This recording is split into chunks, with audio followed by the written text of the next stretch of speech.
Dito po tayo ngayon sa, ano gagawin natin dito pa? Ano man, ano to? Ano yung mangrove park. Nandito po tayo ngayon sa mangrove. Iyo!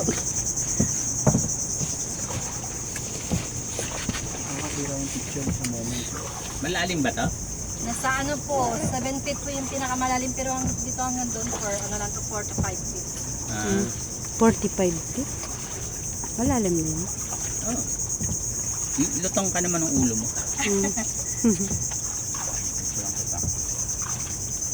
Okay. Hindi tama. Doon ka na nga talaga. Nakapag-underground river na po. Tapos na po. Kasi po yung bundok na yan, yun na po yung underground river. Tinatawag po na Sleeping Giant. Okay po, magandang hapon, mabuhay po. Ako po si Lochi Shirt po, ako inyong magiging community tour guide. Din yung ating bangkero sa likod, siya po si Christopher. Okay po, welcome po ito sa amin sa Puerto Princesa sa River National Port. Ngayon naman po sasama namin kayo sa Kaibang Mangrove Paddle Boat Tour. Ito po isang another attraction din po ng underground river. Then yung mga partners po namin dito yung CI, Conservation International, yung PCC, Palawan Conservation in Port, then yung Puerto Princesa sa River National Port, din yung local po na komunidad po sa Kabayugan. Dahil ito po ay binubuolan po ng isang people's organization or isang CBST project. Yung community-based, sustainable, and tourism. Din ang tawag po sa river na to ay Sabang River. Kumbaga dito na po yung pangalan na lugar na Sabang. Sabang. Din ang tubig po dito ay brackish water. Ito po ay pinaghalo po ng tubig alat at tabang. Kaya na rin po siya tinawag na Sabang dahil nga po yung sa it's salty. Then yung bang is tabang. Kaya siya tinawag na Sabang. Then yung haba po ng river na to, ito po ay nasa 1 kilometer. Nasa 25 to 30 minutes po yung ating tour. Pero depende pa rin po sa ating boatman na nagpapaddle. Then sa buong Pilipinas po ay mayroon tayong 42 po na uri po ng mangrove. Then sa 42 po, 26 lang yung tinatawag na true mangrove. Yung iba po kasi associated na mangrove na pwede silang mabuhay kasi walang tubig na po. Pero yung true mangrove, talagang dito lang nabubuhay sa ganitong swamp or sa ganitong brackish water like po ito nasa kaliwat kanan po natin. Din ito po sa Sabang River, ay kingfisher po Ruddy kingfisher. Ayun Ano yun? Hindi ko makita. Yun eh. Ay, wala, hindi ko makita. Parang yellow. Orange. Pangit!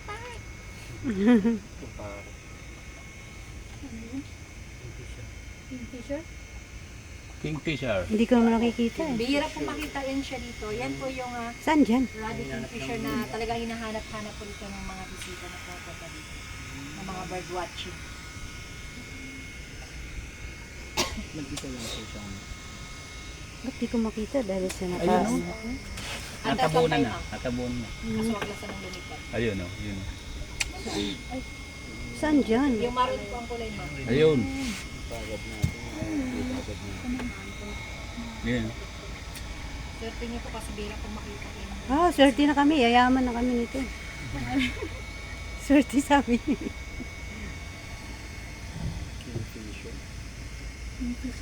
Blanco pa rin ako. Ruddy kingfisher. Saan ang... Doon ka kasi tumina sa cellphone mo, hindi mo Karamihan ko nakakita yung blue saka Opo, green. kasi yun sir ay ano na yun. Ayun, ayan na, nakita ko na. Yan. Yung Yan. may isa pong ibon. Endemic na rin po.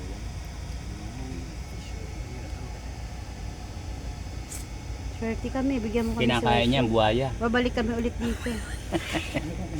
Maliliit po na Isda lang kinakaya. tubig.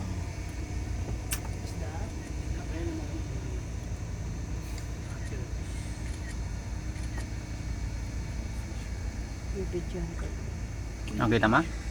Nakakanlong sa'yo. Hmm? Nakakanlong sa'yo.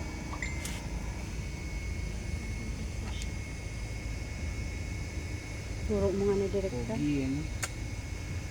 Paturo mo nga ng direkta. Ayun mo. May isang nga. Ang ano niya, hindi siya naalis. Gaano kalaki yan? Maliit lang. Malaki rin.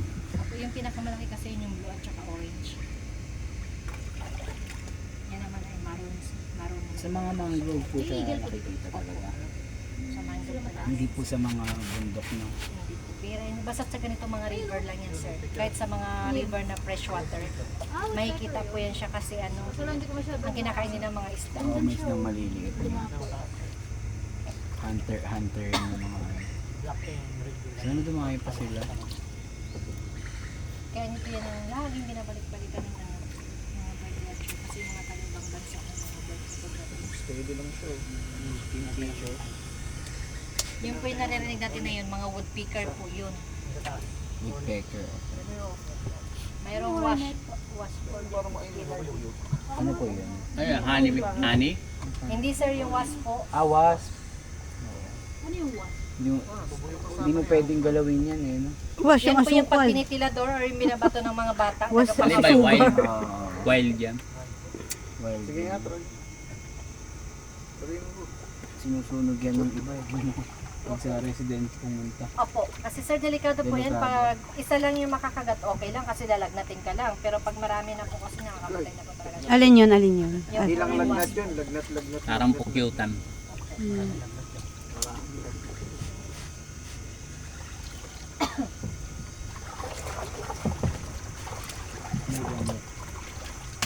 Opo, may mga lamok po kasi medyo makulim din kanina. Pero yung lamok po dito wala naman pong dalang malaria or dengue. Actually po nga dami ko ng kagat. Dito pa naman yung malaria. Pero Sa dito sa amin Palawan. sir, wala po dito sa area namin. Kasi ako po, year 2008, nag-work na kami po dito ng Boltman. Hmm. Hindi pa po kami nakaranas po ng ano. Pero ako, tsaka dito ako na rin pinanganak. Wala pa po ako nakaranas ng, ng malaria or dengue. Kasi yung tubig po dito, brackish water, tsaka araw-araw po, labas-pasok yung tubig. Na ano. Tuloy siya. Hmm. Dito po sa Sabang River, meron tayong 8 uri po ng mangrove. Din sa tabing ilog, meron tayong actual po na makikita ng 4. Yan po yung tinatawag na babae at lalaking bakawan, bosain at tabigi. Yung kaibahan po nila sa pamagitan po ng kanilang mga dahon, ugat, o yung sa balat po ng mangrove. Tulad nito, ito na sa right side natin, ito yung lalaking bakawan. Basta pointed po yung dahon, yan po ay lalaki. Hello po.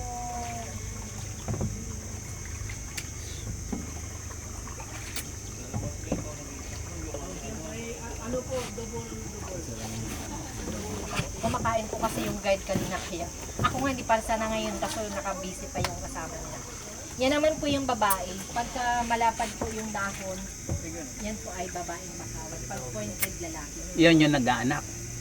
Pareha sila yung sir namumunga. Pareha. Babae tsaka lalaki. Yung bunga ng lalaki po ganito. Yung bunga po ng babae ay ano, yung naka-green, yung mga nakabiti na yung nag-green. Ito mahaba. Then may ahasin po tayong makikita dito. Yan po yung isa, mangrove snake. Meron Ayun. din. Ito ka na. And dito meron din yan dito. Saan?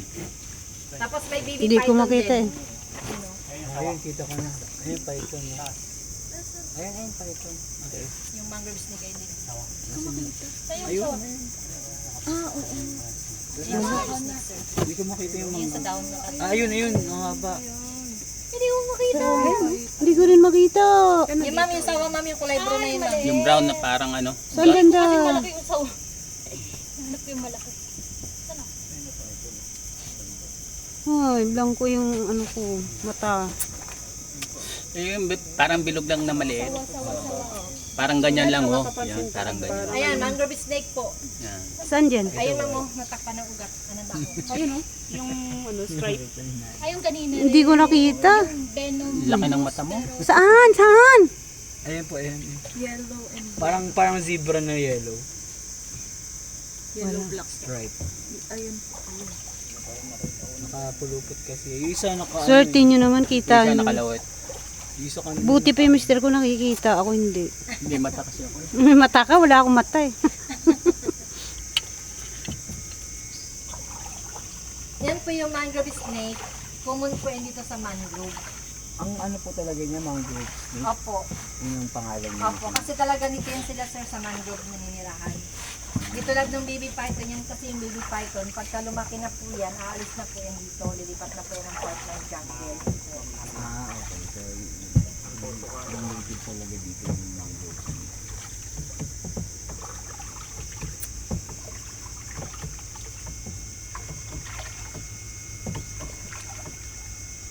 Yan po ay mga nocturnal. During night time po, bago yun sila bumababa sa tubig para maghanap ng kanila. Ayan o, balat ng ahas. Opo, yan po yung balat ng mangrove snake. Mm. Kaya pagka medyo dark na po yun yung color ng mangrove snake, mag-i-stay na po siya dyan ng matagal sa branch, di magpapalit na po yan siya ng skin. Pero pagka colorful pa po yung ano niya, yung shiny pa yung kulay ng ano niya, matagal pa po. Yes, ito naman po yung parang bayabas po, mangrove pa din po yan. Tinatawag po siyang tabigi. Stylocarpus granatum po yung kanyang scientific name. Parang bayabas yung halaw. Saan dyan to? Yan. Dinito rin po yung part po ng river na may Ayan, ano yung pinakalalim. parang bayabas na yan? Nasa 10 feet ito siya pag full high tide, yung sa part na to. Dito lang po yan. Kasi pag ano po, during full high tide po, din summer, yung tubig dito malinaw siya. Lahat po ng ugat ng bakawan, yan po ay lubog po sa tubig. Kaya ngayon po ay low tide po siya. Kaya ito lang yung may tubig yung gitna. Din yung mga bato na yan, yan po isang marmol din po na mas karugtong pa rin po sa underground river. Dahil ito po ay mga sakupan po ng national port, kaya protected area. Yan po, may mga oyster din po sa mga bato or ito sa mga ugat. Yung mga malaking talaba po nasa ilalim nitong tubig. Pagka full high tide, yan nakikita sila. Dito naman po yung dating bird watching po namin. Yan ay funded po ng seaboat or ng PPL. Yan lang po sa ngayon na siya piling babaan. Kasi na-damage po yan ni Typhoon Crising. Then nabulok na po yung baka. Then ngayon po, unti-unti na po tayo pumapasok sa tinatawag na century-old mangrove. Yan na po yung mga more than 100 years old na according po sa ating mga tree experts. Yan po, nasa kaliwat kanan po natin, yan po ay nasa 47.55 hectares po na mangrove forest. Dito lang po yan sa Sabang River. Ano tinatanong mo? Malaki rin pala na Mangrove forest. Ano pong tawag dyan sa... Mangrove po, bakawan. Yung... Yun na po mismo? Opo, lahat ng puno na yan sir, mga bakawan na po yan. Yung pataas na yun yung mangrove forest. Bakawan na mismo. Actually po, sabi ng DNR ng Manila, dito na lang daw po sa Palawan, may kita yung pinakamatataas at pinakamalaking puno ng bakawan. Kasi sa ibang lugar, yung nakikita po, alas ganito na lang. Maliliit tapos hindi siya gaano katataas. Kasi nga before, pinuputol yan po ng mga tao tapos binibenta nila yung kahoy. Kasi hardwood po yung puno ng kahoy ng bakawan. Napakatigas na klaseng kahoy. Ginagawang pampose ng bahay, mga ginagamit sa building materials, furniture. Din yan sa mga pampose po ng mga electricity. Yan po ay mangrove. Din uling. Ito rin po yung pinakamagandang ginagawang uling. Yes. Kaya mangrove po natin ngayon ay nabibilang na po sa endangered species. Kasi nga po dati pinuputol. Pero nung year 2000 po kasi, yan po ay din-proclaim na po na protected area sa buong Pilipinas. Yes, kasi nasa 120,000 hectares na lang po ang natitira na 500. Ito po yung mga natumbang puno na yan. Yan po ay daan po ni Typhoon Odette noong 2020.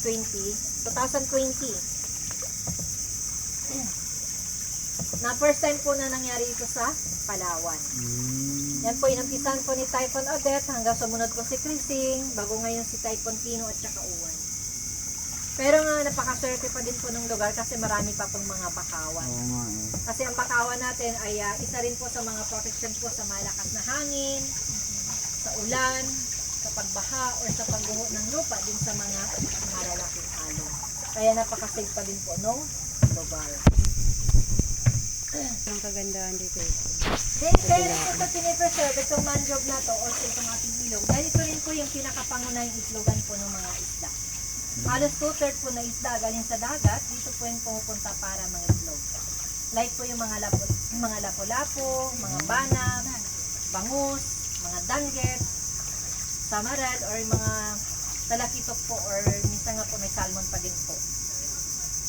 Yan. Pagka nakapangitlog na po sila, babalik na po ulit sila ng dagat. Dito po ay bawal silang hulihin. Kasi ito ay protected area. Kaya po sila napunta. Actually ngayong December sir, marami na po yan sila dito. Nag-migrate. Nangitlog pala. Opo, nangingitlog sila. Tinatawag si Lady Busy. Kasi Charlie nagkakain man. Yan na po yung mga na-damage po ni Typhoon Odette. Marami na pong mga namatay pero marami na pong mga bagong palit. Kasi according po sa ating mga biologists po, yung mangrove po natin ay napaka-sensitive. Once na nasira po yung kanilang mga ugat o yung kanilang mga branches, then po yung ulit na po sa mamatay. Hindi na sila tutubo ulit. Kaya yung pag-asa ito po, pagka gulang na, din pagka nahulog po diyan sa maputik na lugar, tuloy-tuloy na po tutubo. Yun nga lang po, sobrang bagal nilang dumami. Yes. Ito po, napakasimpleng itanim. Itusok mo lang, tutubo na siya. Then yun nga lang po, sobrang bagal nilang. Ano pero? Asa na monkey? Ay, yan po. Sa may ugat. Uy, may ano, may... Unggoy. Akala ko pusa. Saan dyan? Ayun. Ay, nagalaw. Ay, lumabas ka dito. Lumabas ka, magpakita ka sa amin.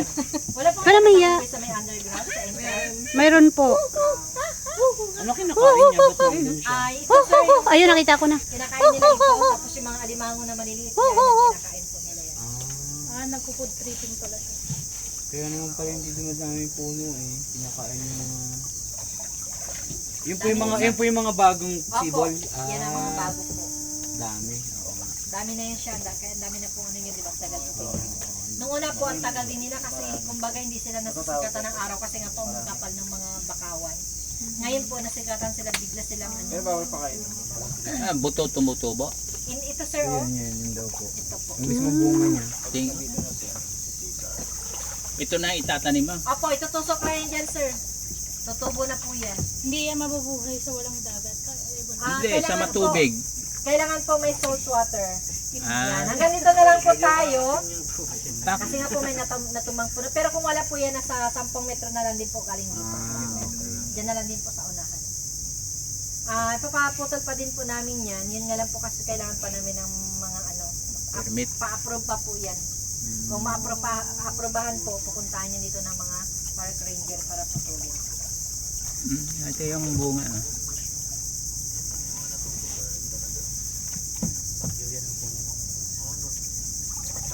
Hindi naman kasi nakaano sa lupa yan eh. Nakaangat eh. Yung ano po. Yung ano, ugat lang nakaano sa Ito po lupa. sir, yung ugat niya na yan, nakabaon pa yan sa ilalim ng putik. Ah. Nasa halos 3 metro pa po yan na nakabaon sila. Kaya kahit sobrang lakas po ng hangin, hindi sila mabubuwal. Kung hindi, mapuputo lang po doon sa may puno niya. Kasi nga po sa dami po ng ugat ng bakawan. Din dito po, maliban din po sa ano, marami rin po dito maliban sa isda, marami rin po dito mga alimango, hipon, talaba at mga shells. Yun nga lang po dito ay bawal din nga ito ay protected area. Then kung kilala niyo po yung tamilok, yung woodworm, ganito rin po yan nakukuha sa mga patay na po na tumanin. Kaya yan din po Yung yung kinain nyo dahilan. kanina ko, Juana? Yung mga patay po na mga bakawan, hindi na rin po yan pinayagan ko, may bayawak po. Asan? Ito yung sa may puno na Ang to. mata ni ate. Ayan o. Kakulay din po. Ito yung may puno na to na may sanga na orange po to. Saan dyan? Yan. Yan, nagagalaw-galaw yung ulo niya. Asan? Hindi ko makita. Ayun. Yung parang butiki. Opo, parang butiki siya. Ayan oh. Maliit lang siya. Ayun, nakita ko na. Maliit lang siya. Para siyang kakulay ng ano. Opo, kakulay din po nung balat ng bakaw. Swerte nyo naman. Blanco Nakita? ako. Tanggalin mo ito. Hindi, tinanggal ko na. Ganun pa din. Hindi ko rin makita. Kahit tinanggal ko na. Pero yung ibon ma'am, nakita mo kanina ma'am. Oh, yung ibon nakita ko kasi kaiba kulay. Ano kulay? Ha? Kulay maroon konti. Mamaya ma'am, hindi tayo Oo, nainis nga ako eh. Bakit ganun? Ayaw pakita sa natin akin. doon, hindi tayo doon aalis hanggat hindi mo makikita yung ahas. Ay, sige. Kailangan makita niyo po. Nakita ko lang yung unggoy. Mayawak din pala. Baka yun talaga. Opo. Baka yun talaga. Sabi cricket. Ano pong mga puno yung yung inaano ng mga firefly dun sa isang puno? Ano yun sir, yung pagatpat po. Mangrove din po yun. Mangrove din siya pero salt water lang. Hindi po. Pwede din siya sa ganitong brackish water. Bakit? Opo. Pero dito po may firefly kahit Meron din po sir, pero hindi siya ganun karami. Kasi Karami. po, yung mangrove namin dito, iba doon sa pinagdadapuan po ng firefly. yun nga ibang parang malalaki siya na puno ano. Opo, at saka yung dahon ng sir, pino. Ah, Pagatpat kasi parang kalamansi yun yung ano niya. Yan po, kaya ganyan din po yung ugat ng bakawan. Dahil yung ugat po ng bakawan na yan, sila rin po yung taga-maintain po ng ating coral sa dagat. Kasi sila yung tagapagsala ng mga sediments, soil, o yung mga putik po na nanggaling sa. Kaya pagka marami tayong mangrove, ang corals po natin ay healthy. Siyempre, ibig sabihin, pagka healthy yung corals natin, ay marami tayong isda. Yes po. Pero pagka wala tayong mangrove, wala din pong corals, then siyempre, wala rin tayong isda. Kaya ang Palawan po, marami pong isda kasi nga po maraming mangrove. Kasi sa 1 hectares lang po na mangrove ay nagpo-provide po ng 1.08 tons po ng mga baby ng isda every year. Yes po. Kaya sabi po ng mga ang Palawan daw po yung may pinakamalaki na sinusupply po ng isda kasi nga po dito na lang po makikita yung mangrove. Nasa 60% po yan na isda dahil sa Palawan, sinusupply number 1 in Manila.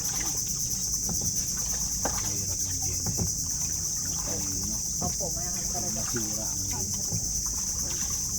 Dito po sa Puerto Princesa, meron kaming special day na pagtatanim po ng mangrove. Tuwing February 14. Yan po ay Valentine's Day. Ayos ah. Yan po ay may mass weeding. After po ng mass weeding, magpa-plant po ng mangrove. Yes. pero dapat resident ka lang dito. Hindi po yung ikakasal po, resident po dito. Pero yung pag-planting naman, hindi lang naman kasi Volunteer na. Opo, yung gusto makipag-halubilo sa tree planting ng Love Affairs with Nature, pwede naman po. Kahit sino pa po yung gusto mga. Minsan nga may mga foreigner yun naman umaaten. Basta't alam po nila yung Dito sa lugar namin, anytime po, basta may gusto mag-request na magtanim po ng mangrove, Maganda mag-date. yan yung tamilok, ang pinagpunan ng tamilok. Oo, yan. Ang butas sa kahoy. Pero yung itsura niya parang yung oyster na. Opo, mahaba yan sila na kulay puti. Tapos ang lasa niya, same oyster lang din daw po. Pero ang dami na po nakatikim ng tamilok dito, mas masarap daw po yung tamilok. Ano, tamilok yung kanina kain nyo? Andro, ano lasa? Lasang tamilok? Alam maglasang ano yun. Lasang tamilok. Hindi siya naging lasang lechon. Yan ito isang limestone din po. Diyan sa limestone may mga small cave. Marami din po dyan nakakuha ng mga birds nest yung ginagawang nito. So, yun lang po dito bawal din pong kunin dahil ito po ay protected area.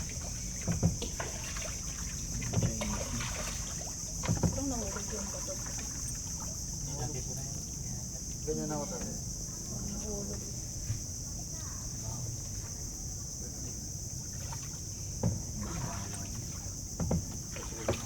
Okay, malapit na. Isa lang nagpakitang unggoy sa atin. Wala. Ito ako, sir. Ito yung nanay. Ako yung lola. Malapit na tayo sa ahas, ma'am. Kailangan. Teka. Hawakan mo na ya. Pahawakan mo nga pa. Alin? Para makita ko yung ahas. Ikaw mag-video. Ikaw mag-video dyan, Nadaan mo na guys sa may mga tiny crab na tinatawag. Iba-ibang kulay po ng Hindi ko kasi makita eh. Bigyan mo na kayo. Kaya tinatawag po na ribbon roots yung po ng tabigi.